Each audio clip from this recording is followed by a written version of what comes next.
Hi, welcome back to my second podcast called Intro to the Philosophy of the Human Person with Jai. For today's guest, I will gladly to introduce from America. And by the way, the topic for today is philosophical reflection. I am your host, Jai. I have a blog site called Jai's Personal Blog.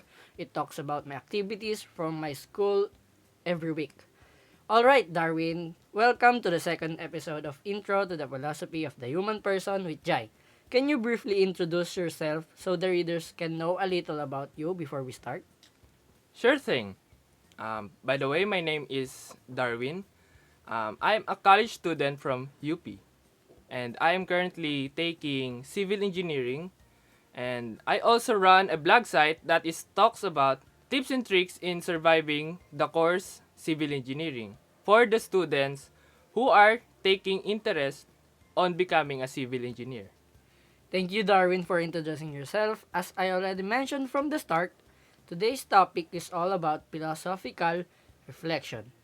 As you know, in our podcast, we will start asking questions that we will also answer.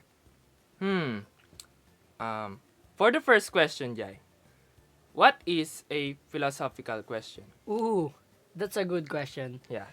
For me, I think philosophical questions are questions that give birth to another question that generalize and can be shared by the other people. It begins with metaphysical unease or the discomfort of not finding the immediate answer. What about you, Darwin? What did you need to have if you want to know the answer for your philosophical question? And can you give me an example of a philosophical question? Hmm. As a student who also studied philosophy before, I think you need to have the commitment and courage in pursuing the answer that you're trying to seek. One example for this is that what is the reality?